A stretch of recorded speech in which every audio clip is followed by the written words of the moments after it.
दोस्तों, आज से 1 हफ्ते पहले की बात है। कुंभ में एक रिपोर्टर किसी साधु से बात कर रहा था और बात करते-करते रिपोर्टर को लगा कि ये साधु कोई नॉर्मल आदमी नहीं लग रहा। रिपोर्टर ने उनसे पूछा, आप तो बातों से पढ़े-लिखे लग रहे हैं, कहाँ से पढ़ाई की है आपने? इस पर साधु का जवाब था, आईआईटी बॉम्बे से एरोस्पेस इंजीनियरिंग की है। ये सुनते ही रिपोर्टर सन्न रह गया और कुछ ही देर में ये इंटरव्यू सोशल मीडिया पर वायरल होने लग गया। ट्विटर से लेकर इंस्टा, यूट्यूब, फेसबुक सब जगह इन्हीं बाबा की चर्चा होने लगी। धीरे धीरे पूरे देश दुनिया का मीडिया उनका इंटरव्यू लेने में लग गया। आज उस इंटरव्यू को आए हुए 1 हफ्ते से ज़्यादा हो गया है, मगर 1 हफ्ते बाद भी आईआईटी वाले बाबा पूरे इंटरनेट पर छाए हुए हैं।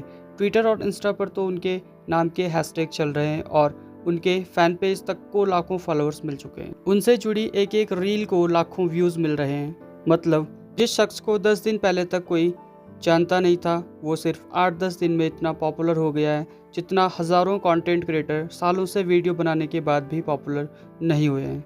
और अगर आईआईटी वाले बाबा इतने वायरल हुए हैं तो उनके पीछे एक नहीं बहुत सारे रीज़न हैं। उनकी पूरी कहानी किसी फिल्मी कहानी से भी ज़्यादा फिल्मी लगती है। मतलब एक तो आईआईटी क्रैक करना ही लाखों करोड़ों लोगों के लिए पॉसिबल नहीं होता, ऊपर से आईआईटी बॉम्बे में एडमिशन मिलना भी मुश्किल होता है। लेकिन एक लड़का पहले तो अपनी मेहनत और इंटेलिजेंस के दम पर भारत के सबसे बड़े इंजीनियरिंग कॉलेज में एडमिशन लेता है, फिर लाखों की नौकरी भी उसे मिल जाती है, फ़ौरन चला जाता है। उसके पास हर वो चीज़ पाने का मौका होता है जिसका सपना आज हर एक यंग बच्चा देखता है। मगर एक दिन अचानक वो इस मायावी दुनिया को लात मारकर शिव की शरण में चला गया और इसी बात ने उन्हें रातों रात एक सनसनी बना दिया। धीरे धीरे जब मीडिया ने अभय सिंह का बैकग्राउंड चेक करना शुरू किया तो लोग हैरान रह गए। पता लगा कि वो हरियाणा के झज्जर के एक छोटे से गांव से आते हैं। वो ग्रेवल गोत्र के जाट परिवार में पैदा हुए थे। बचपन से पढ़ाई में तेज थे। घर वाले आईआईटी की पढ़ाई के लिए कोटा भेजना चाहते थे, मगर वो दिल्ली जाना चाहते थे। अभय ने आईआईटी एग्ज़ाम क्रैक कर लिया, फिर पहले आईआईटी बॉम्बे से एरोस्पेस इंजीनियरिंग में बीटेक की डिग्री ली, फिर डिज़ाइनिंग में भी मास्टर की डिग्री ली। अभय सिंह की छोटी बहन कनाडा में रहती थी और वो कनाडा नौकरी करने चले गए। कनाडा जाकर उन्होंने एरोप्लेन बनाने वाली कंपनी में काम किया और 3 लाख रुपीस हर महीने सैलरी भी मिलने लगी। जिस टाइम वो कनाडा में नौकरी कर रहे थे उसी टाइम लॉकडाउन लग गया। अभय सिंह घर में कैद हो गए। उनका शुरू से ही अध्यात्म में इंटरेस्ट था और लॉकडाउन में उन्हें अपने और ज़िंदगी के बारे में सोचने का और ज़्यादा मौका मिला, वक्त मिला। तब तक उनका कनाडा में अपनी जॉब से मन उठ चुका था और लॉकडाउन ख़त्म होने के बाद वो वापस भारत आ गए। भारत आकर उन्होंने फोटोग्राफी की। वो हरिद्वार से लेकर केरल और उज्जैन के कुंभ तक कई जगह घूमने गए। अभय ने अपने इंटरव्यू में खुलकर बताया है कि उनके माँ बाप बहुत ही टॉक्सिक रहे हैं, हरदम लड़ते रहते थे। उन्हें लड़ता देखकर उनका शादी से भरोसा उड़ गया और अभय ने कहा उनके माँ बाप हमेशा झूठी शान में लगे रहते थे। उनके पिता ने उतना पैसा उनके एजुकेशन में खर्च नहीं किया जितना कि उन्होंने अपने राजनीति में जाने के लिए खर्च किया। आईआईटी से पास आउट होने के बावजूद भी उनकी माँ चाहती थी कि वो यूपीएससी क्लियर करें। अभय ने अपनी माँ से कहा कि उनका मन नहीं है यूपीएससी क्लियर करने का और कलेक्टर बनने का, तो उनकी माँ ने कहा तुम नौकरी ज्वाइन मत करना, बस यूपीएससी क्लियर कर लो। अभय ने कहा कि उनकी माँ को सोसाइटी में ये दिखाना था कि उनके बेटे ने यूपीएससी क्लियर कर लिया है, उन्हें मेरी खुशी से कोई लेना देना नहीं था। अभय सिंह ने अपने कई इंटरव्यूज़ में अपने माँ बाप को खुलकर कोसा है। उन्होंने कहा है कि माँ बाप भगवान नहीं बल्कि भगवान ने ही माँ बाप को बनाया है। उन्होंने कहा मैंने सारी ज़िंदगी अपने माँ बाप को लड़ते देखा है, मैंने उन्हें इतना लड़ते देखा है कि मेरा शादी से ही भरोसा उठ गया है, इसलिए मैंने डिसाइड किया है कि मैं कभी शादी नहीं करूँगा। अभय कई बार बोल चुके थे, मगर उनके माँ बाप शादी को लेकर हमेशा उनके पीछे लगे रहते थे। जब वो उन्हें ज़्यादा परेशान करने लगे तो एक दिन अभय ने तंग होकर घर ही छोड़ दिया। पहले वो घर वालों से फ़ोन पे बात भी करते थे, लेकिन पिछले 11 महीने से उन्होंने घर वालों को फ़ोन से भी ब्लॉक कर दिया। अपने माँ बाप के झगड़ों से अभय इतना परेशान हो गया था कि बाद में उन्होंने इस पर एक शॉर्ट फिल्म भी बनाई। जिस टाइम वो फिल्म बना रहे थे उस टाइम उनकी गर्लफ्रेंड हुआ करती थी। वो 4 साल तक उसके साथ थे, मगर फिल्म बनाने के टाइम वो ट्रॉमा में चले गए। उनकी गर्लफ्रेंड को लेकर भी उनकी फीलिंग्स ख़त्म हो गई। उन्होंने ये बात अपनी गर्लफ्रेंड को भी बता दी कि मुझे तुम्हें लेकर कोई फीलिंग्स नहीं रही है। इसके बाद अभय सिंह जीवन का मतलब ढूंढने साधु संतों की शरण में गए। उन्होंने बताया काफ़ी समय तक वे सदगुरु के ईशा फाउंडेशन आश्रम कोयम्बटूर में रुके और वहाँ पर साधना की। इसके अलावा भी अलग अलग जाकर उन्होंने अपनी साधना और तपस्या पूरी की, क्योंकि ऐसे तो पहुँचे हुए साधु महात्मा किसी को शिक्षा देते नहीं।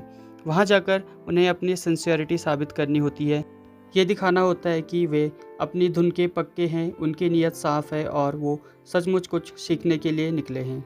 अभय सिंह ने जब ये परीक्षा पास की तो उन्हें सन्यासी का नाम दे दिया गया और शिव की शरण में जाते ही उन्हें जीवन का मकसद मिल गया।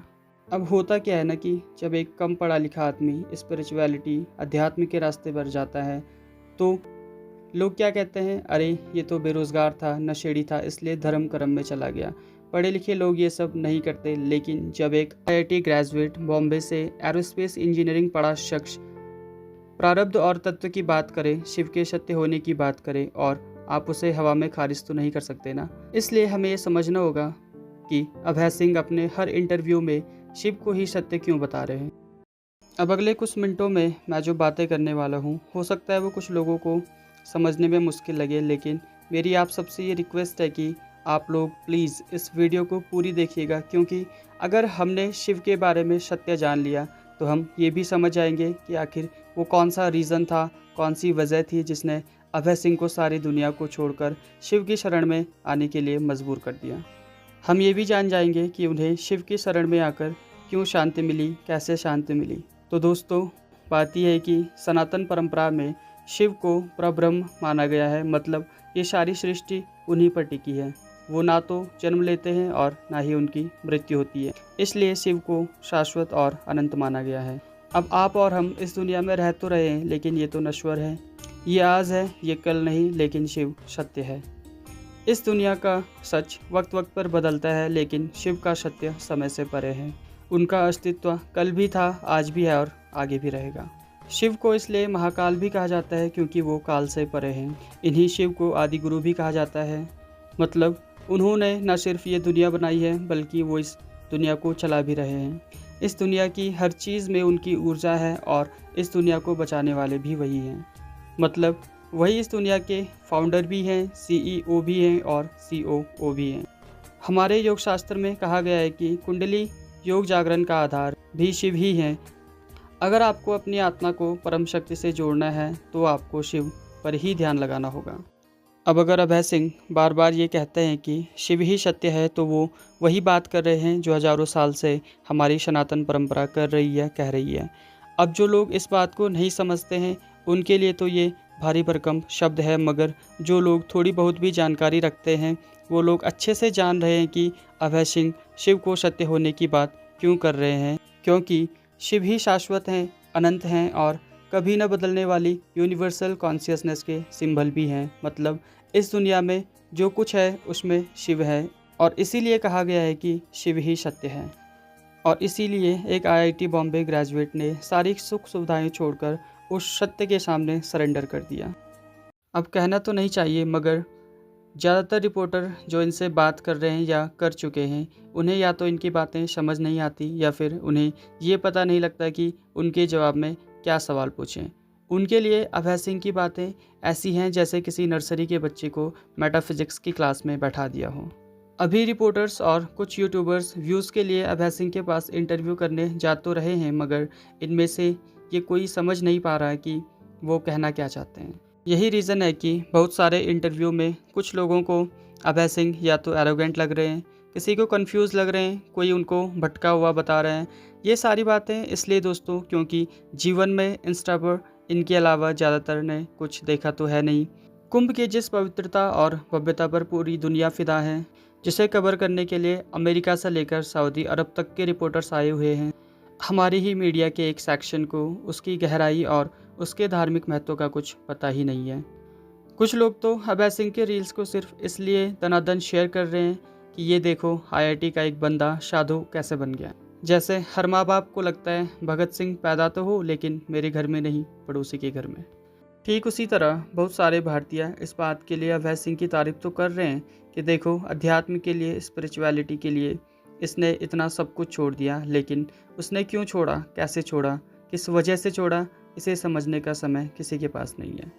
मेरा बस इतना कहना है दोस्तों कि कुदरत आपको कई रूप में, कई तरह, कई मौके देती है।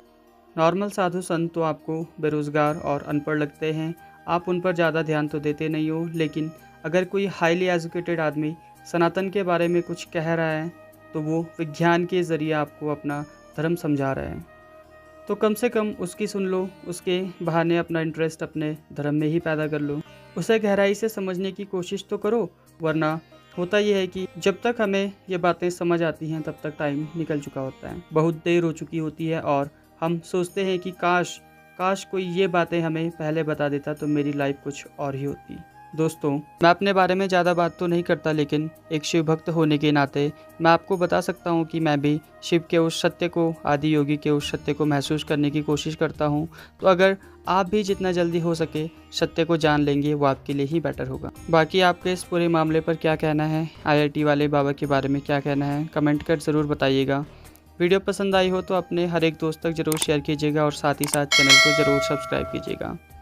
मैं आपको मिलता हूँ अगले वीडियो में, तब तक के लिए अपना ख्याल रखिएगा। धन्यवाद। ओम नमः शिवाय। हर हर महादेव।